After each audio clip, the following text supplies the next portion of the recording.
Sonic Rush may be, in my humble opinion, the best Nintendo DS game of all time. To me, this game is beyond flawless in practically every aspect. The level design and gameplay mechanics are strokes of genius that make for possibly the most addictive gameplay experience out of any game in the franchise. The soundtrack is lively and memorable and fits with the game's atmosphere perfectly. Additionally, the visual presentation is also immaculate. Even though I could praise pretty much every aspect of this game, what truly makes it stand out to me so much is its storyline, because it adds greatly to the depth of Sonic's character, as well as to that of Blaze, making her first appearance in the franchise. Blaze the cat is a princess from an alternate dimension. Where Sonic chases and protects the Chaos Emeralds, Blaze has been given the task of protecting the emeralds of her dimension, called the Soul Emeralds. Her status in the Soul Dimension, as name would suggest, grants her an inherent power over fire. This power in turn causes her to willingly partake in self-isolation.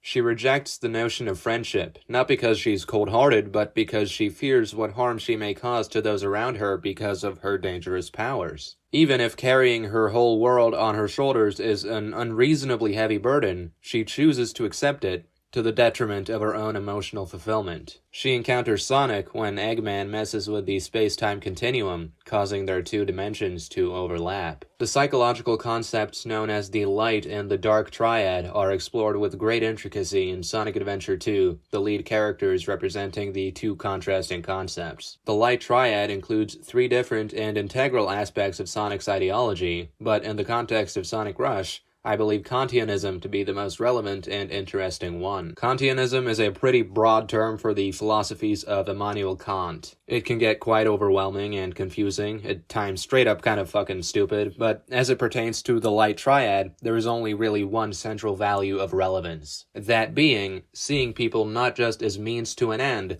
but as an end in and of themselves. Again, this might not make a lick of sense if it's your first time exposed to this principle, but essentially it means that you are morally obligated to use people not only as tools. According to Kant, using people for only their practical use for any given purpose is morally wrong, because humans are sentient individuals with their own emotions, aspirations, and wishes. People themselves are purposes. Personally, I believe this to be a central idea in the dynamic between Sonic and Blaze. Blaze believes protecting the Soul Emeralds is a necessary task that needs to be done. By no will of her own, the powers that be seemingly decided that it is her fate to carry this burden. Blaze, feeling as though her entire existence and value as a person is dictated in relation to her practical capabilities, starts to lose her sense of self. She perceives herself, in a almost utilitarian fashion, as simply a means to an end, and morally obligated to do this task. Sonic contrasts her greatly in this regard, being someone who gladly dedicates his time to saving innocent animals from getting turned into robots by Dr. Eggman, stripping them of their freedom and natural vessels, turning them into robots whose value is measured only from their practical use in defeating Sonic and taking over the world. Sonic seemingly operates from a framework similar to that of Kant, viewing living things as being of inherent value. At the same time, though, Sonic's motives aren't exclusively and entirely in alignment with Kantianism. Sonic does not choose to operate in this fashion because of an objective morality that exists in nature, compelling him to treat people a certain way. He can quite literally outrun and defeat any consequence of any immoral action, yet he chooses to act altruistically. No God, no social norms, no laws tell him to be who he is. Through establishing his own set of values that stem from the impulses of his heart, and gleefully facing struggle, pain, and opposition as it grants him greater strength, he achieves an ideal existence. Not only does he make the world a better place, but it is strictly on his own terms. This is pretty exactly in alignment with Nietzsche's concept of the Übermensch. Once again, this starkly contrasts Blaze's belief that she is morally obligated to protect the Soul Emeralds because of her natural powers and responsibility for her people. Not that Sonic would not take on such a responsibility. Quite the opposite, in fact. He'd likely choose to protect the Soul Emeralds the same way he protects the Chaos Emeralds, and he'd likely enjoy doing it. But he would never sell himself short, not allowing himself friendship and happiness. He would act this way out of loyalty to his own impulses and wishes, not because he felt required to do so because of any external factors. Another thing I want to mention is that Sonic's identity as a hedgehog can possibly be interpreted as a contrasting piece of symbolism. In psychology, the hedgehog's dilemma is a metaphor for how we humans seemingly have an inherent desire for intimacy with others to sustain our own happiness, but that we also can be repelled by it, bringing harm upon people we love.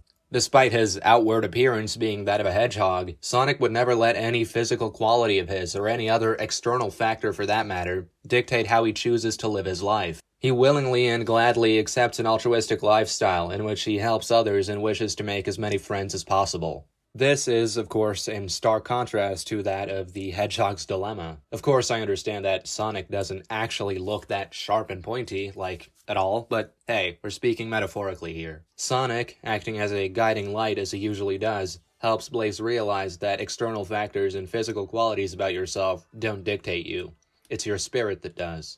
Over the course of the game, as Sonic and friends relentlessly insist on helping Blaze and being her friend, she comes to the realization that her self-isolation is only hindering her own happiness. When she, at the end of the game, teams up with Sonic and successfully beats the 2 parallel Eggmans, restoring the space-time continuum to its original state, it is time to say farewell. Even if her dimension has given her dangerous powers, even if her people have crowned her royalty, Blaze is ultimately her own individual. As gravity pulls them apart, they lock eyes a final time, with the unanimous understanding that they have helped each other. Sonic lets Blaze go, knowing that even though their short-lived acquaintance turned friendship was always destined to end in a heartbreaking separation, he was glad that it happened. Having known Blaze has enriched his life, and that greatly outweighs the sadness of their separation. Blaze will return to her own world, finally making space for herself and her own life, knowing that her worth is not measured by what she can produce, but by the content of her soul. Sonic Rush is a tale of staying true to yourself, strengthening your will to the point that no force of nature or societal pressure can erode your character.